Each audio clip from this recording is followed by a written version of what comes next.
Fala pessoal, mais um episódio aqui do PindaPod, podcast de Pinda e região, trazendo personalidades e assuntos bem interessantes. Nesse mês de agosto, em referência e alusão ao Dia do Psicólogo, a gente está trazendo aqui uma psicóloga, a Karina Prates, junto com o Paulo do Grupo Anjos da Vida, que vai falar aqui sobre dependência química, questões psicológicas, TDAH, assunto interessantíssimo. Karina, seja bem-vinda. Obrigada pelo convite, agradeço. Paulo, seja bem-vindo. Obrigado, Julielton. É um prazer estar com vocês aqui, com a Karina, que já é uma parceira nossa lá no Grupo Anjos da Vida e participando do podcast com você. Legal, bacana. Karina, vamos começar pelas mulheres aqui, pelo psicólogo, o papo, né? A gente conversou um pouco aqui nos bastidores antes de começar a gravação e aí a gente falava sobre a questão do TDAH, que também é uma coisa relacionada diretamente à dependência química, né? Conta pra gente um pouquinho disso. Então, o TDAH é o transtorno o déficit de atenção e hiperatividade, né? E ele é dividido, né, ele é classificado, né, em 3 tipos, né? O tipo desatento, né, que são as pessoas que têm pouco foco, né, tem desorganização, tem dificuldade. Aquela pessoa que às vezes está pensando numa coisa e de repente vê outra e já perdeu o foco. Exatamente. Esse é o desatento. Depois a gente tem o tipo hiperativo, né, o impulsivo. Então são pessoas mais explosivas, que se envolvem em discussão, né? Pavio curto. Pavio curto, exato. Tem o comportamento mais agressivo, né? E aí a gente tem o terceiro tipo, né, que é o tipo combinado, né, que são pessoas com uma labilidade emocional, né? São pessoas mais instáveis. São pessoas com prejuízos acadêmicos, né? E são pessoas com baixa autoestima, né? E por que tudo isso está ligado à dependência química, né? O TDAH, ele se apresenta no mínimo com 4 a 5 comorbidades, né? E aí a gente pode pensar numa depressão, a gente pode pensar numa ansiedade, a gente pode pensar num transtorno afetivo bipolar e a dependência química, né? Também é o autismo, né?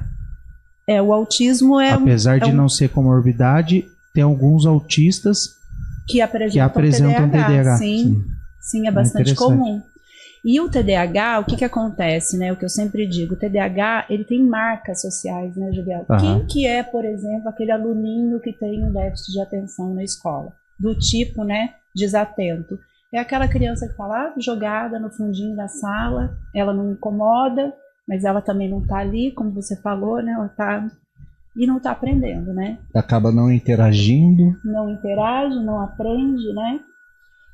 Quem que é o hiperativo dentro da escola, né? Ou o tipo combinado? É aquele, professora, dá licença, quero ir no banheiro, cutuca o colega, não espera a vez de falar, interrompe. Essa criança, ela é mais vista na escola do que o desatento. Mais vista negativamente, né? É o Joãozinho que dá trabalho, né? Ou é o Paulo que deu muito trabalho na escola. É aquela criança que é o assunto da sala dos professores, né? E o que acontece? Tudo isso traz marcas, né, sociais para essa criança, para a autoestima. Então elas acham que elas não aprendem, porque elas não têm atenção, e é extremamente importante falar que o TDAH não tem nada a ver com déficit cognitivo. Muito pelo contrário, são pessoas criativas, são pessoas com potencial cognitivo alto, né? Então uma coisa não está ligada à outra. Mas aí eu não estou atento, eu não recebo a informação. Como é que eu vou armazenar essa informação? Então, a sensação é de que é burro, a sensação é de que é inadequado, a sensação não, ele é inadequado, especialmente, né, o tipo impulsivo. Ele não tem controle inibitório, ou seja, ele controla a sua reação, ele fala tudo aquilo que a gente até pensa. O que muitas vezes a gente tem vontade e não fala, né? Ele fala. Exatamente. E aí o que acontece, né? Aí acaba desenvolvendo essa autoestima baixa, né? Todas essas marcas sociais associadas com a autoestima baixa, acaba desenvolvendo outras comorbidades, né? Então a depressão, a ansiedade, a depressão, né? O transtorno afetivo bipolar e a dependência química. O Paulo vai falar melhor sobre isso, mas eu acho assim, principalmente no caso da dependência química, para aliviar os sintomas. Para aliviar os sintomas. Ele acaba buscando na droga É a anestesia dele conseguir ficar mais tranquilo, tá? Independente de qual seja a droga, eventualmente, por exemplo. Porque às vezes tem gente que com maconha tem uma reação, vai ficar brisadão.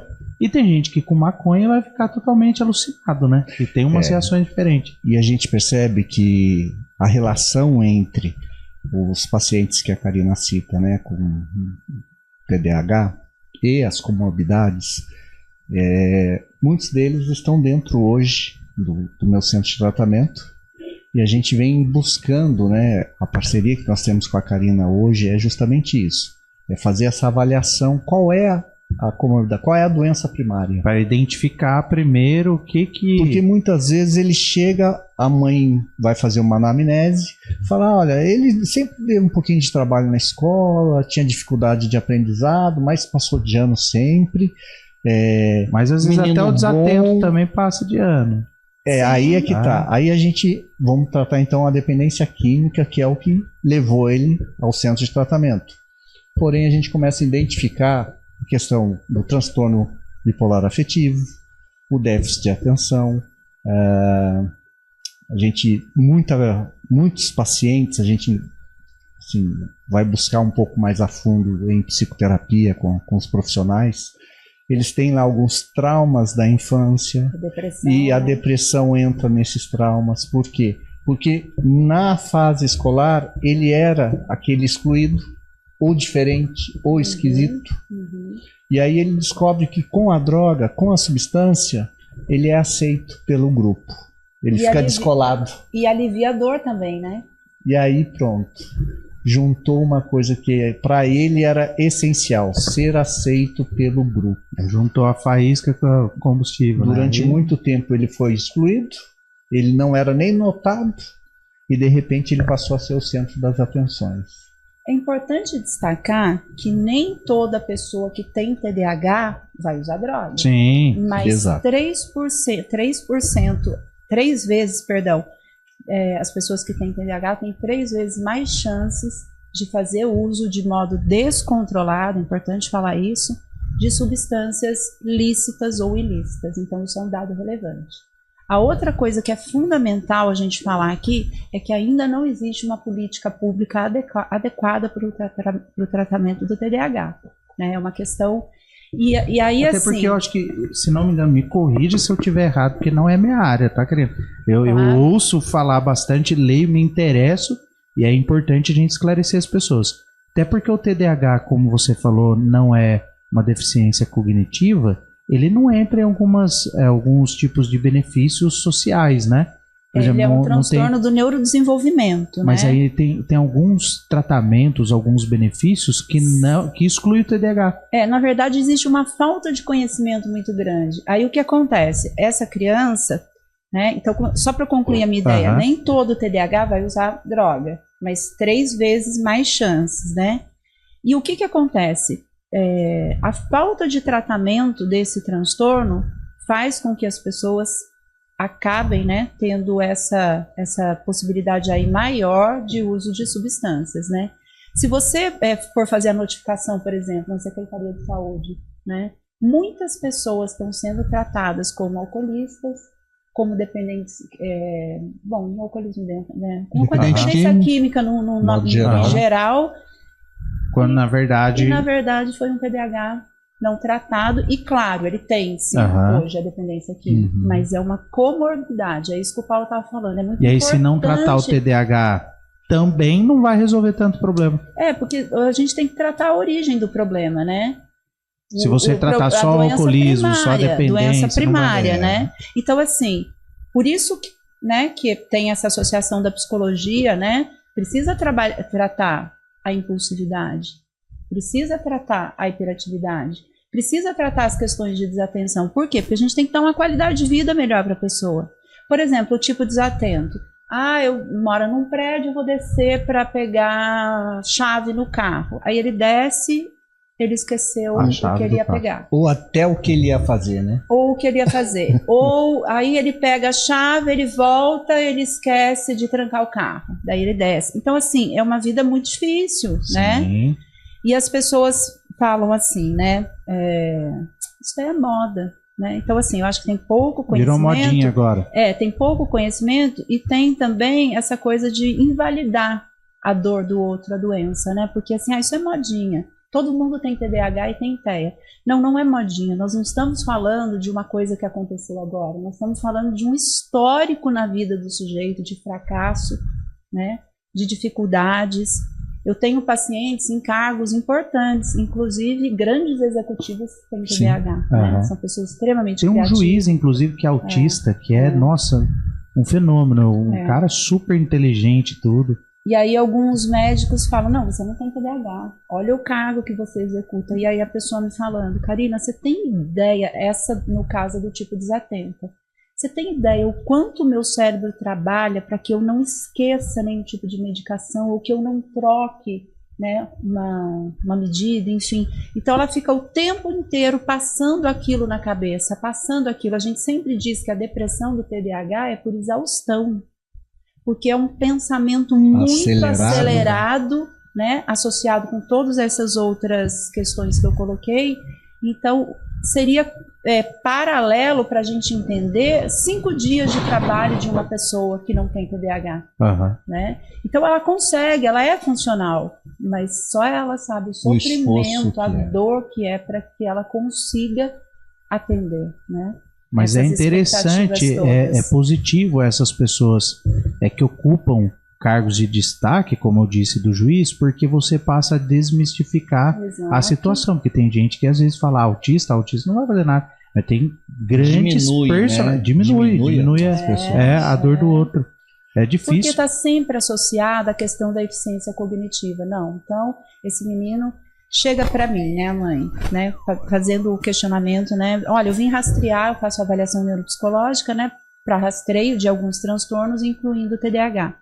Meu filho tem dificuldade de aprendizagem. E aí a gente vai rastrear, a gente vai entender, ele não tem dificuldade de aprendizagem. Ele tem déficit de atenção, né, ele tem falta de foco. A abordagem deve ser diferente. Com certeza. Né? Então esse aluno precisa vir para a primeira carteira, né, eu até sugiro algumas questões quando eu entrego, né, o relatório, eu sugiro algumas possibilidades para o âmbito escolar, né? Essa criança tem que ser tratada com a maneira que ela aprende. Para suprir a necessidade dela, né? Para que ela receba, né? Algumas pessoas falam, fazer avaliação é exclusora, é taxar. Exclusora é que você está dentro da escola e não aprender. Não existe nada mais exclusor do que isso. Você passar pela escola, né, e não ter aprendido nada, porque a escola hoje em dia vai passar todo mundo. É interessante isso que a Karina está colocando, porque a gente tem alguns pacientes que estão fazendo a avaliação com a Karina. E eu estava conversando com uma pessoa semana passada e a gente se atentou a um detalhe. E a gente fez uma alusão à febre. Então, assim, a pessoa está com febre. E a gente tem aquela ideia, se a pessoa está com febre, ela está com alguma inflamação. A dependência química é a febre. Não é a doença. É o sintoma, É o sintoma. Não adianta só cuidar disso. Por que ela é dependente químico? Não adianta eu dar o Tilenol, eu mascaro a febre, mas não vou na raiz da infecção, né? Na garganta continua. Vai piorar. A febre baixou. A dependência química é essa febre. Ela faz o uso. Ok, por que ela faz o uso? Quais são os traumas? O que leva? Qual é o gatilho? Então, investigar qual é a doença primária, qual é essa comorbidade primária, é fundamental. É um trabalho que a gente tem hoje, suporte de profissionais, mas há um tempo atrás não existia a neuropsicóloga. A gente recebia o paciente, a gente tinha que fazer uma anamnese muitas vezes com uma família ou super protetora, que daí não quer expor o filho. Codependente, na grande maioria ainda são codependentes. Então, assim, meu filho é perfeito. Ele tem só um probleminha, que ele rouba a televisão de casa para usar droga. Mas é só isso. O resto, ele é uma belezinha. Essa é a codependência da família. É só um probleminha. Entendeu? Para ela minimiza todo tipo de situação que o filho causa. Só bateu em mim umas 3 vezes, mas eu perdoo. Ele estava sob efeito. Alguns falam assim, é porque ele estava com demora no corpo. Ele é um ótimo filho, mas tem esse probleminha, tem essa questão que eu precisava que você me ajudasse. Tá, vamos fazer Paulo, um levantamento disso. E essa avaliação neuropsicológica, isso é um diferencial, né? Porque não são todos. Tem muitos centros de tratamento, tem muito local que se diz centro de tratamento, na verdade não trata muito bem. Né? Vai no peso da Bíblia e aí só vai nesse caminho e esquece um pouco a ciência, né? Digamos isso. É uma realidade. Conta um pouco do Grupo Anjos da Vida, como que ele funciona? Vamos lá, vamos falar um pouquinho da história do Grupo Anjos da Vida, né? O Grupo Anjos da Vida, centro de tratamento, tem 5 anos, completou agora 5 anos. Mas nasceu uma necessidade anterior, que eram as remoções. Quando eu comecei eu sou um ex-dependente químico, não tenho dificuldade nenhuma em falar sobre isso. Durante muito tempo fiz uso de substância psicoativa, passei por um tratamento, isso há 13 anos atrás, na época que os tratamentos eram socoterapia, nesse nível, né? E comecei a trabalhar, fiz alguns cursos na área e percebi que existia uma lacuna no mercado. As internações no Brasil, tem 2 leis que regem, né, a internação no Brasil. A Lei 10.216 de 2001, que vem lá da questão antimanicomial. Então ela já fala da internação voluntária, da involuntária e da compulsória. A voluntária, no mesmo vai diz, lá, vai e meia hora depois, se quiser ir embora, abre o portão e deixa sair. A involuntária é quando um familiar consanguíneo solicita a internação do parente. Por quê? Porque ele já está nesse nível de intoxicação, não quer, mas ele não tem mais discernimento do que é certo ou errado. Ele perde o senso crítico. Ele perde o controle, né? Então, assim, a família busca, através de um encaminhamento médico, aí entrou a empresa de remoção. Nós íamos buscar esses pacientes e trazer para o centro de tratamento. Que às vezes o centro de tratamento era em outra cidade, por exemplo, ou na mesma cidade. Eu fiz, olha, são mais de 5.000 remoções que a Anjos da Vida já fez ao longo desse período. Em mais de 60 clínicas eu já levei pacientes. E já vi de tudo. Clínicas realmente e vi lugares horríveis. Depósito de gente. Sim, infelizmente. Existem ainda, tanto que a gente vê muito noticiário, clínica sendo fechada, maus tratos, óbito em clínica. Então, eu comecei com as emoções e aí eu falei, eu não estou cumprindo o propósito pelo qual eu senti esse chamado. Não é só levar, porque eu levava muitas vezes para lugares que não eram bons. Eu falei, eu vou abrir uma clínica, mas para fazer a diferença. Tanto que no Grupo Anjos da Vida a gente tem esse slogan, né? Fazendo a diferença. Então, a gente achou o espaço, investimos um bom dinheiro nesse espaço, criamos uma estrutura física aqui em Pina, na Santa Cecília, no bairro, e aí a gente foi montar a equipe. E aí eu pensei numa equipe diferenciada. Então, em termos de clínica para dependência química, hoje eu acredito que outras tenham também assistentes sociais, mas a primeira que teve foi a minha.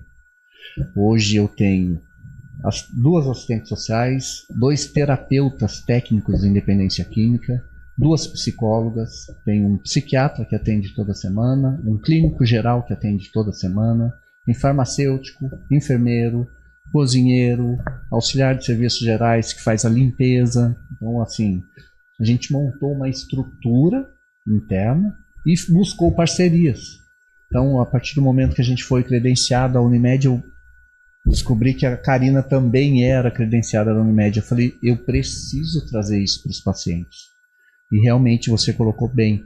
Em Pinda eu posso falar, e não só em Pinda, não tem clínica que faça esse acompanhamento com a neuro, que faça essa avaliação e nos dê subsídio para trabalhar com a família e com o paciente. Então, isso tem sido um diferencial, assim como as parcerias com faculdades, que a gente hoje é um polo de estágio.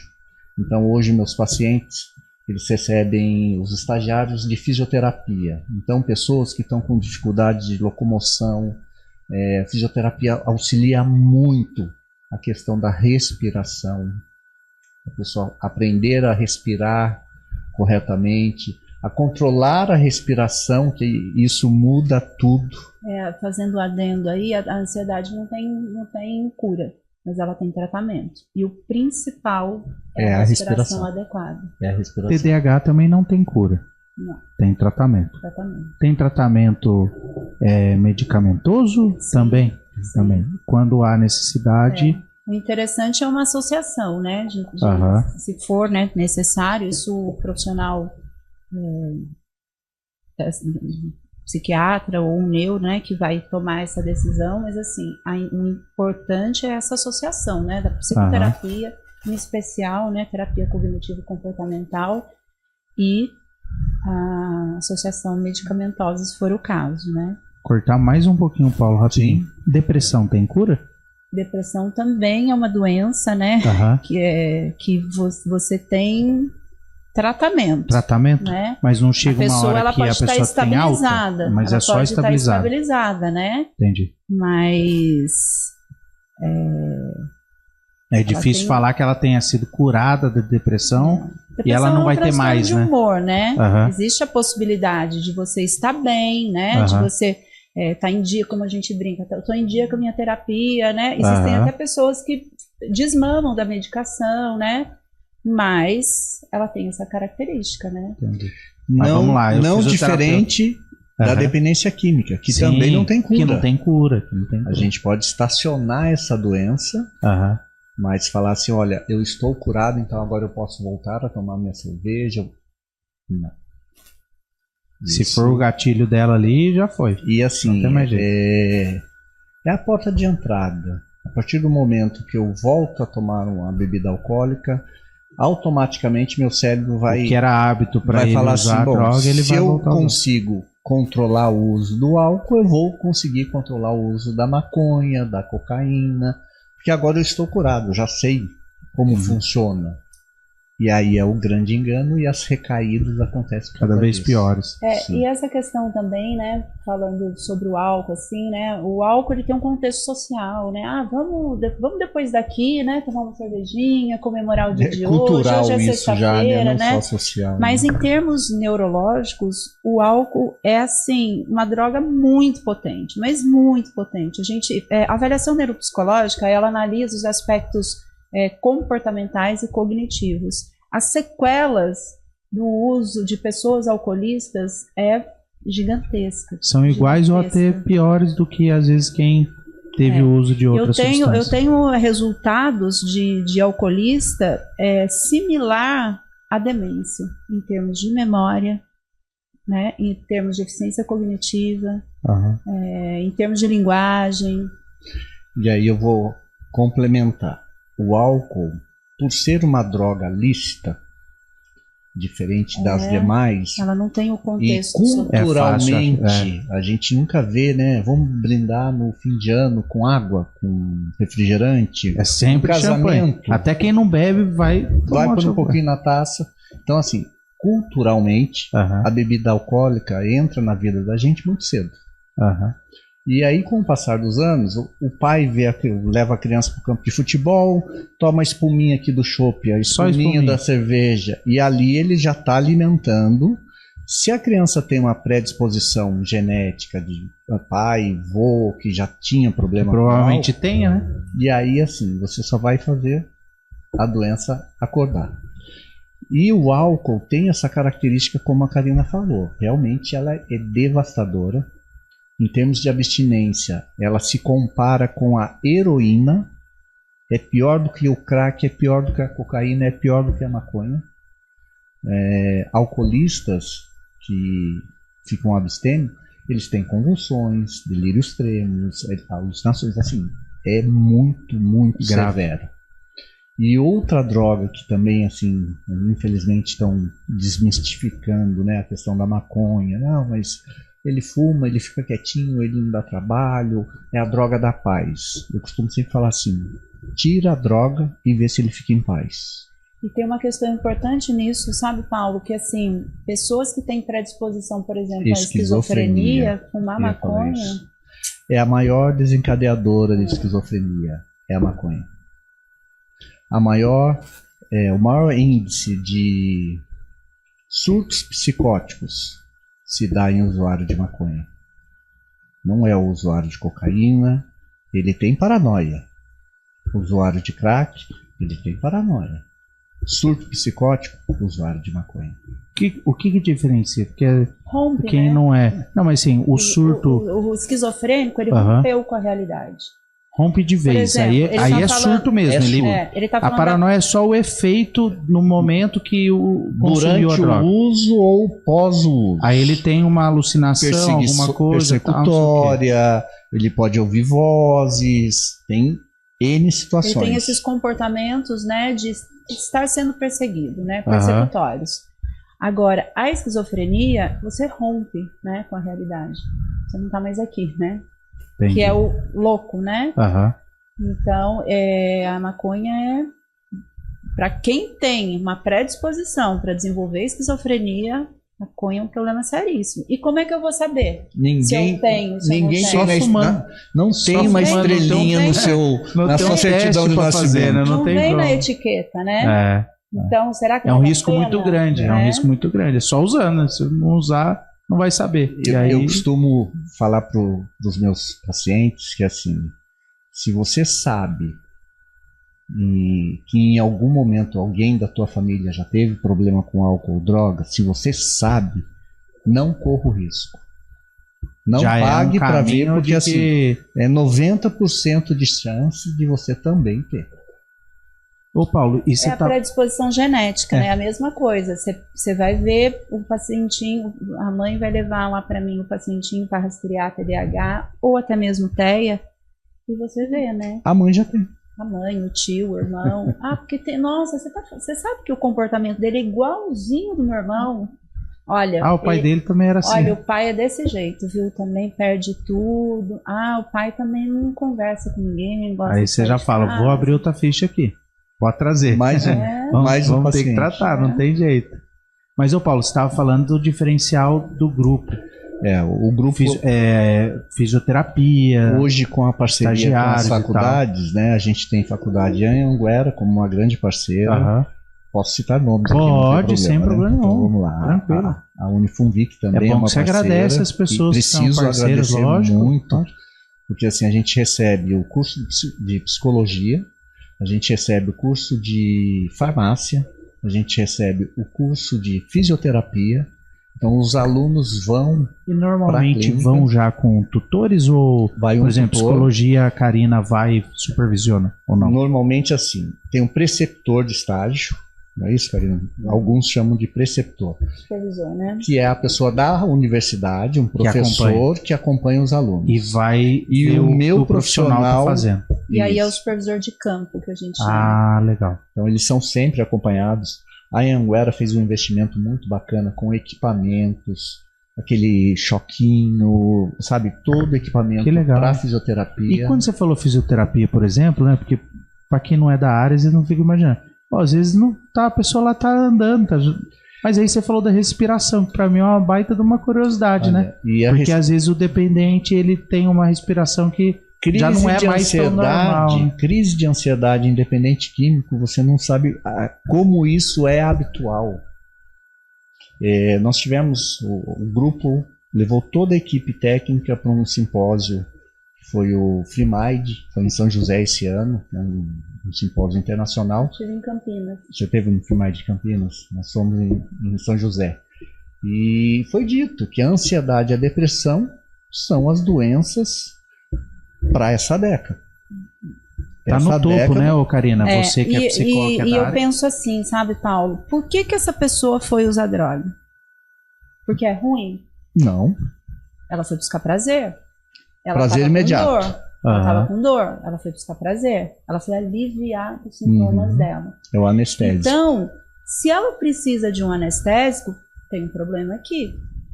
Então ela está lá na clínica, né, cuidando da dependência química, deixando de usar, entendendo os comportamentos dela, entendendo todas essas questões, mas aquela questão originária lá, aquela doença primária, seja o TDAH, seja a ansiedade, seja a depressão, está pulsando. Então, esse acompanhamento psicológico é fundamental, psicológico, fisioterapia, enfim. Né? Essa equipe interdisciplinar é fundamental, porque a gente está falando de uma questão extremamente complexa, né? Que não abrange um segmento. E uma coisa que nós lá no Grupo Anjos da Vida, a gente enfatiza muito. A gente não pode resumir um paciente a um CID. Colocar um rótulo nele, CID F19.2, uso de álcool e múltiplas drogas.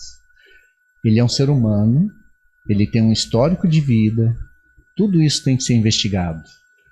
A consequência é o uso da droga, a causa é que tem que ser investigada e tratada. Então eu falo assim, parar de usar droga, para eles é fácil, do portão para dentro, eles não vão já parou. Se o problema fosse a droga, né, estava resolvido, lá não tem. Lá não entra droga, todo mundo é revistado, todo mundo faz teste toxicológico, funcionários. Então a questão não é somente tirar a substância, é identificar os motivos pelo qual ele busca a substância. A grande sacada está nisso. Para poder tratar isso. E é isso que tem que ser tratado, porque senão ele vai ficar nesse ciclo, como eu já vi muitos. E assim, vi muitos donos de clínicas que faziam questão de não tratar.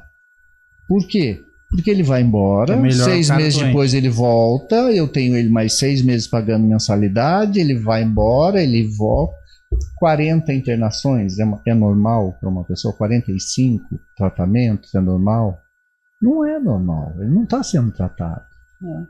Eu quero ressaltar uma coisa aqui que eu achei bem bacana e que eu vivi isso, né? Você não estava nessa reunião. Eu fiz uma avaliação de um interno e aí eu fui dar a devolutiva para os familiares. Foi lá na clínica, não foi isso? Na sua, Foi. E então foi eu, a psicóloga, o terapeuta e o familiar. E aí eu expliquei, né, todas as questões, todas as sequelas, né, que esse rapaz tinha desenvolvido por conta do uso, né? E expliquei que ele precisava ser assistido, né? Que ele queria mudar para outra cidade, queria construir mil coisas. Os grandes planos, e que ele não tinha condição disso.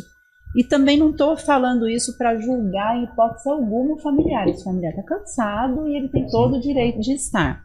E aí o pai, nesse momento, assim, ele falou, não, mas ele não pode ir para casa, ele não pode ir para casa. Chama o Paulo, eu quero falar com o Paulo, eu quero aumentar esse período. E aí a profissional, a psicóloga, né, excelente profissional que você está lá, a Eduarda nesse momento falou, não, calma, não é isso, esse não é o nosso propósito, né? Isso aqui não é um depósito humano, o nosso propósito é instrumentalizar vocês e colocar ele em condições de que ele possa viver em sociedade, viver uma vida funcional. Eu nem sei se isso é possível, ela deve ter falado para você, eu nem sei se isso é possível, eu nem falei com o Paulo ainda, mas que tal se ele viesse todos os dias aqui, você deixa ele às 8, ele fica com a gente, depois você busca no final do dia, 17 horas. Tá sendo final feito. De semana e tal, está sendo feito, né? E assim, para nós da psicologia, né, nesse momento meu olho brilhou e eu falei, eu tô no lugar, eu sabia que eu estava no lugar certo, mas eu falei, meu olho brilhou, porque a gente é contra, né, essa institucionalização, a questão da luta antimanicomial mesmo, entendeu? Não dá pra você deixar uma pessoa lá, então assim, só precisa viver, né? Não, entendeu? Ela podia virar para esse pai amargurado, então vamos fechar, existe uma legislação, né, que precisa ser cumprida, você não pode mais de um ano. Salvo equívoco, mais de um ano. Mas assim, então ele fica 2 dias com você, a gente pega de volta, que era exatamente isso que ele estava falando. Um contrato novo. Então eu curti muito ouvir isso, sabe? Legal. Porque eu vi que existe, né, um processo de tratamento genuíno, né? Então não adianta ficar cuidando do filho dele para sempre. Como é que vai ser isso? Precisa instrumentalizar esse menino, né? Precisa instrumentalizar essa família, inclusive, né? E vocês têm esse trabalho também lá na Anhanguera, né? Temos. E a gente, especificamente nesse caso, ele abriu para a gente uma porta que nós realmente não havíamos pensado e não tínhamos esse serviço. Chama-se Casa Dia, hoje tem nome, e não é o único paciente. Nós já estamos hoje com 3 pacientes nessa modalidade de Casa Dia. Então ele vem para a clínica de manhã, faz as refeições na clínica, participa de atividades da clínica, tem o atendimento com a psicóloga, com o terapeuta, com a assistente social.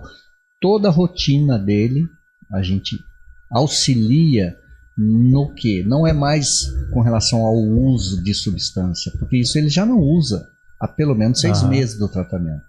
Agora o que a gente está desenvolvendo com ele é habilidades sociais, porque ele passou tanto tempo sendo internado que nem a família tem habilidade, nem ele. Por isso que o pai chama o Paulo que eu quero prorrogar. Porque ele já lembra do período em que o filho realmente e resolve esse problema para mim imediatamente, o imediatismo, né? Resolve esse problema porque ele é seu, ele é meu filho, mas o problema é teu. E o que aconteceu? Hoje a gente tem essa família. Esse menino ele tem ido para praia com os pais, passou o fim de semana na praia com os pais. Ele tem frequentado a igreja que a mãe frequenta. Então assim, ele entendeu que a autonomia dele é limitada. Precisa ser assistida, né? Ele tem essa liberdade junto com a família. E a gente, dentro da clínica, mostrou para ele. Eu falei, quando que você teve liberdade? Quando eu saía. Eu falei, não, aí você tinha uma liberdade de usar droga e voltava para a clínica. Você não tinha liberdade. Nem enquanto você estava usando droga, você não estava liberto. Porque a droga escraviza. A falsa sensação de prazer, ela está te escravizando. E a gente conseguiu abrir os olhos dele, tanto que hoje, assim, tem dias que ele liga e fala assim, meu pai está com um problema que não vai conseguir me levar, tem como eu posso ir de Uber? Pode. Depois alguém pode me trazer embora? Pode. Então, assim, ele já criou essa ferramenta, que aqui é a minha área protegida. Por aqui eu posso passar. Eu posso transitar. E essa é uma questão assim tão contemporânea, né? Que na verdade é uma alusão, né? À residência terapêutica, né? Sim. E no caso de doenças psiquiátricas, e assim é na contramão, né? De tudo que tem por aí, né? Que quer fechar. Né? Só que pensando no dinheiro só. Vai ficando. E a gente tem essa visão, como a Karina colocou, de residência terapêutica. Eu administro a de Pinda e a de Taubaté. São 2 residências terapêuticas tipo 2. A lei antimanicomial tem um decreto federal que é para extinguir os manicômios. Pessoas que foram internadas e que estão há mais de 2 anos fora do município de origem têm que retornar para o município de origem. E não é assim, se der, não. É lei. Tem um programa que é o De Volta para Casa, e a lei antimanicomial pede que os municípios criem os equipamentos. Qual é o equipamento? Residência terapêutica. Então, a de Pinda somos nós que administramos e também a de Taubaté. Eu tenho uma paciente, lá não é paciente, lá é uma moradora. Porque lá é a casa dela. Lá é a casa. Lá é a casa.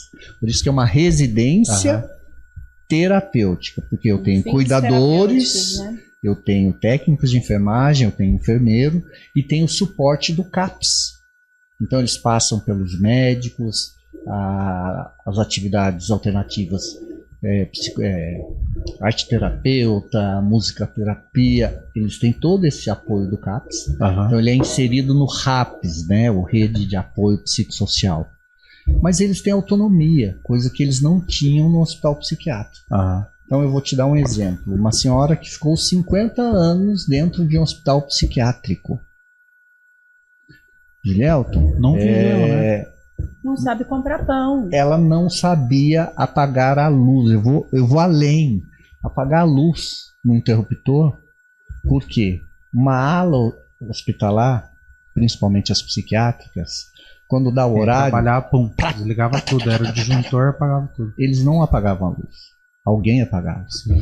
Quando ela viu a primeira vez o abacaxi, a fruta, ela queria pôr a mão sentir a textura, espinhar na coroa do abacaxi, porque abacaxi para ela era aquele potinho transparente com a tampinha e o cubinho de abacaxi, que era o que era servido para ela. Aquilo era o abacaxi. Ela não via a fruta do abacaxi. E aí ela vem para uma residência terapêutica que ela pode ir na cozinha, abrir a geladeira, escolher o que ela quer comer. Ela não tem aquele rigor, hora para levantar, hora para... A gente não consegue imaginar, né? Assim, a gente não consegue imaginar. É devolver não só a dignidade, é devolver a vida dela, que em certo ponto foi cerceada. E esses são casos mais extremos, mas assim, quando a gente fala de trabalhar habilidade social, então assim, também trabalhar, né, frustração em especial, né? O que mais a gente recebe na vida é não, né? É o dia inteiro, não, é uma série de nãos, né? Então frustração, né? Às vezes até a educação de hoje em dia dos pais, né, falando do mundo assim mesmo, não que isso seja normal, mas no cotidiano, a forma como os pais hoje educam as crianças causam isso, né? A dificuldade de você se frustrar, né?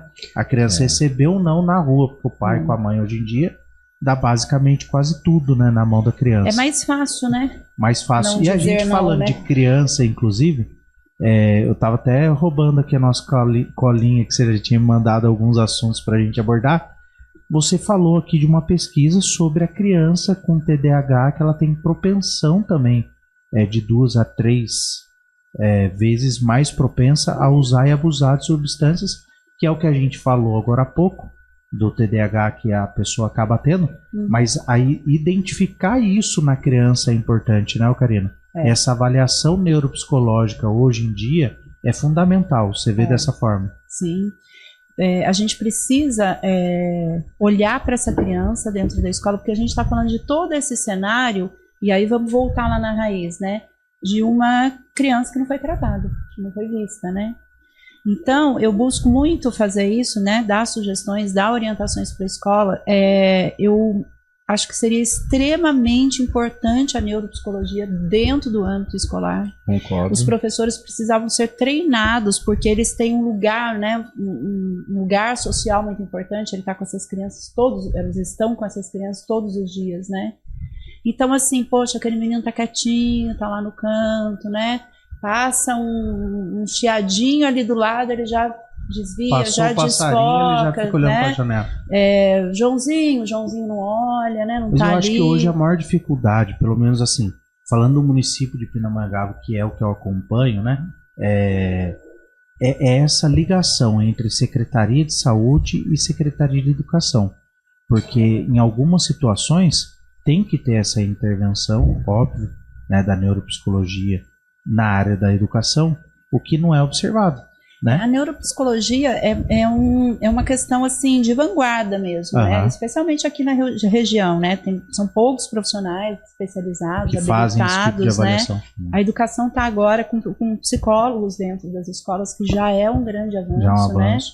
Mas assim, é importantíssimo que esse professor seja treinado para falar, opa, esse moleque está muito desatento, esse moleque está esquecendo muito a apostila, ele perde o lápis todo dia. Né? Esse menino não para, ele não me deixa explicar, eu vou perguntar uma coisa, ele responde antes da minha pergunta, ele está muito agressivo, olha, essa menina ela está com uma instabilidade de humor, né? Uma labilidade emocional muito grande, está com uma autoestima muito baixa, né? Então observar, né, essas dicas, por que é importante falar sobre isso, por que é importante a gente estar aqui discutindo sobre isso, para a gente quebrar esse ciclo, né? Para a gente construir uma geração diferente do que tem vindo por aí. E aí eu retomo novamente aquela questão, né, de que algumas pessoas falam sobre é moda de TDAH, é moda de TEA, enfim. Nós estamos falando de comportamentos que trazem, né, bastante sofrimento psíquico e social na vida de pessoas desde a tenra infância. Eu não estou falando de uma pessoa que está impulsiva agora com 20 anos, não é isso. Eu estou falando de uma linha do tempo, lá da tenra infância até os dias de hoje, falando demais, comprando demais. A gente pensa que impulsividade é só falar o que os outros não comendo, falam, né? comprando, jogando. Comendo, com compulsão sexual, né? Jogando, né? Então tudo hoje. isso é impulsividade, né? Então pessoas uma vida, né, se desregulando financeiramente. O TDAH tem grandes problemas relacionais. Eu não sei como é que está o nosso tempo, aí vou dar um exemplo quase acabando, mas que eu acho lá, legal de falar. Chegou um casal para mim e ele virou e falou assim para mim: olha, eu propus para ela para a gente fazer terapia porque eu disse, ou ela está querendo me irritar, ou ela está com outra pessoa, ela não quer sair, né? Essa era a questão dele. E ela quer que eu saia. Eu falei, mas o que está acontecendo? Porque eu conto as coisas para ela e aí depois eu digo, né, que aconteceu, como por exemplo uma promoção que ele ia ter.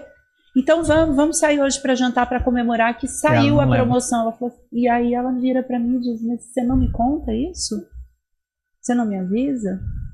A gente tem as tarefas divididas da casa, a dela é para levar o lixo, o cocô do cachorro no lixo de fora.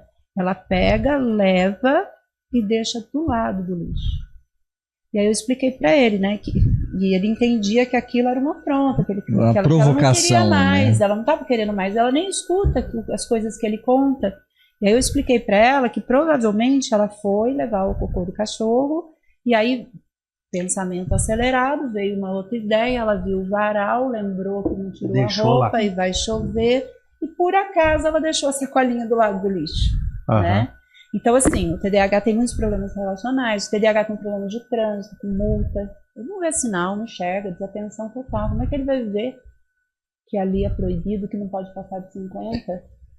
As rotatórias por aí, de 50, 60, 40, são não vê. Poucas, são poucas. Não vê. E eu vou colocar um detalhe, que a gente fez um estudo sobre isso também. O impacto que isso tem na saúde, na segurança pública, na educação, porque assim, se perde depois muito dinheiro, se investe, se gasta muito dinheiro depois, com esse paciente que não foi diagnosticado e tratado na primeira infância, na adolescência, ele vai para o uso de droga. Tá, vamos lá, que ele veio para a minha área de atuação. Uma das comorbidades, o uso de drogas. Uso de drogas. Ele começa a cometer pequenos delitos para poder sustentar o vício. Ou ele vai trabalhar com a venda da droga para sustentar o vício. Então, segurança pública. Vira um traficante, vira um aviãozinho que vai buscar e levar a droga. Vai ter problema de saúde. Vai pelo SUS. Então, assim, o dinheiro que poderia ser investido lá atrás, na prevenção, está sendo gasto muito mais posteriormente. Isso assim, são números que a gente começou a levantar e a gente brinca, né? Vamos fazer uma continha de padaria. Quanto que gastaria se fosse fazer isso? Assim, se investisse 1, economizaria 3 em uma geração para frente.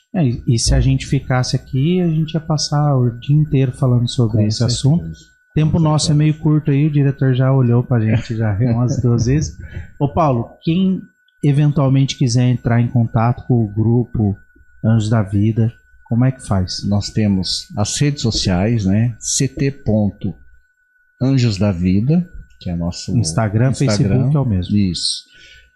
Nosso telefone, né? É o 12 97 404 5476.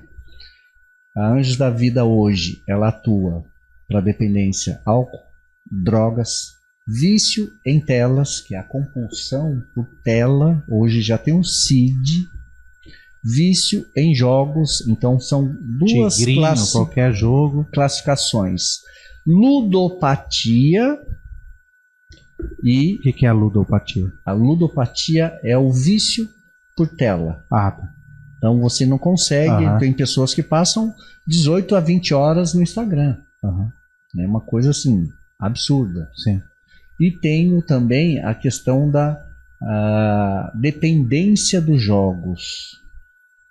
A ludopatia e a ludomania. Uma é uma doença que é a aposta. E eu já vi gente sendo ameaçado por agiota, perdendo casa. Sim, eu imagino. Pessoas. E a gente tem profissionais que atuam com essa dependência também. @ct.anjosdavida.